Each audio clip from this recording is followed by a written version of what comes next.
Hello and welcome to some more Star Citizen with a summary of Around the Verse, mocap Mo Light, looking at scramble races in space, procedural space station updates, a recent mocap shoot, and a question about music in-game from Spectrum. The Evocati are getting ready to test object container streaming, apparently. From the information we have, we do know that there's supposed to be two Evocati builds simultaneous to each other, one with object container streaming and one without. We don't know exactly what's going to be in those builds yet, nor will we be able to talk about them until they go on to a first wave PTU basis. Fine-tuning for scramble races is ongoing. Lighting for space has previously been an issue. Asteroids that are not getting any light can appear almost invisible sometimes and cause players to ram into them. For scramble races in space, this can be solved. They have tried multiple solutions, but settled on placing low-intensity bulbs and lights around the asteroid arenas. And it looks like that in space, that scramble races will be confined to these asteroid arena zones. Asteroids may still be hard to see, but they aren't super difficult in these areas anymore.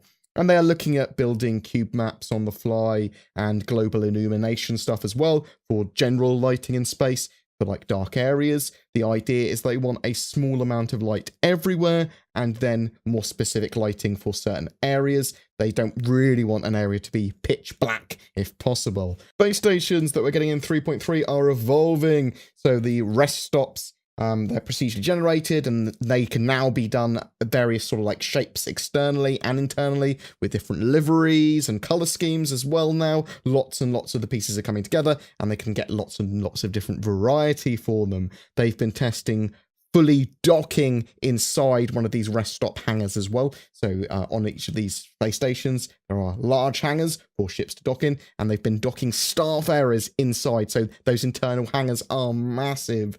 There has been various props and clothing updates for Lorville, with hanging clothes and trash cans and lots of little props as well. They've been working on ships' onboard power systems as well, so they're making the power systems more consistent in how they react. So if you lose some power, then you might have certain systems turning off in a specific order based on needs and priorities. Even your MFDs, your multifunction displays, will require power. So you'll want to manage your power systems manually sometimes to put more power into shields or weapons. But you can also tweak your default system priorities to sort of like work out what systems are vital if you're having power issues. So you might not want your shields to turn off first if you are having lots of power systems. You might want the engines to turn down to 10%, things like that. It allows you to have as much micromanagement as you want by tweaking stuff manually, but you can leave like the priorities to a predefined order and set if you want as well. The audio team has been working on various things. The Kana assault rifle,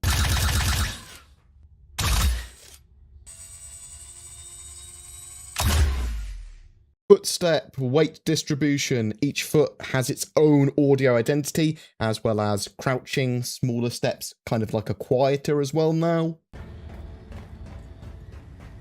You'll be able to focus your audio by looking at your own feet, for example. This will allow you to hear things more clearly. But they also showed a little while ago, if you literally look at a conversation or people talking, you can hear that a bit more clearly. It drowns out the rest of the sound nearby. Probably quite a good system. We'll have to wait and see if it allows you to see people sneaking about. There was a recent week-long mocap shoot in the UK at the start of September for some generic NPCs for the Star Citizen Persistent Universe that players may meet at landing zones. They capture audio and facial work simultaneously too, and then sync that to the motion capture that they have. The animation team then polish it, and it's all put into the game engine. This work will be used in 3.3 as well as 3.3.5 for FPS AI and some of the Lorville NPCs, as well as maybe something for CitizenCon. Talking about CitizenCon, there are less than 50 tickets available for CitizenCon if you want to go to the actual IRL, real-life, proper event thing. Less than 50 is pretty good going so far. Hopefully they're fully sold out. The winners of CIG's motion capture competition were announced. AR Foghorn, Kinshadow, Volos, and Hydrosa one. I look forward to seeing their emotes at CitizenCon. I can't read names very well, especially when they're made up names. The sneak peek that I missed the other day in the newsletter was that of a cyclone in a red color scheme. But there's also a question on music and realism on Spectrum. Should music be in game, or should it be more diegetic or removed, whatever? Barney Oram, CIG, answered that question. Ultimately, we're creating an experience, an immersive cinematic experience. Music is a key factor in that. Realism, in this case, is a very loose concept when we're looking to create a game that is compelling, that is emotive. Music is a very important part of that, realistic or otherwise. Everything in the game, weapons, footsteps, ships, doors opening and closing, the music, it is constructed with the intention of making the game as good as it can be.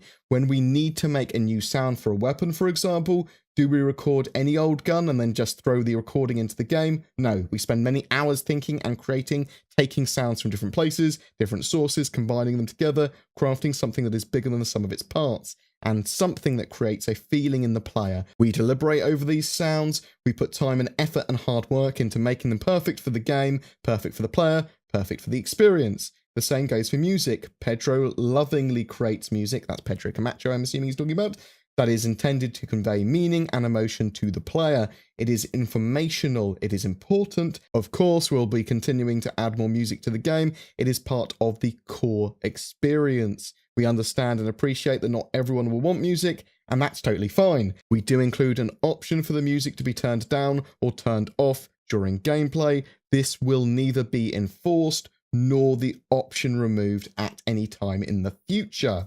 Today's video is brought to you by F-Secure Total, premium cybersecurity for you and your devices. It includes safe and award-winning internet security suite, protecting you from ransomware, viruses, and while browsing the web. Freedom VPN, giving you net privacy, a way to access otherwise inaccessible content, while being secure and anonymous even on public Wi-Fi. Key, a password manager, allowing you to store your passwords securely and access them from any device. Total protects you and your device. You can try F-Secure Total, Internet Security and Privacy Suite free for 30 days. You can also use the code BoardGamer to get 20% off a subscription. Check out the links below for more information. Every month we have a ship giveaway. This time for September, it's a Saber Raven, a game package, and a CitizenCon digital goodies pack. All you need to do to be in for a chance of winning is be subscribed to my YouTube channel and comment on any of my videos during the month. Thanks for watching, guys. I look forward to your comments. Take care, and I'll see you in the verse.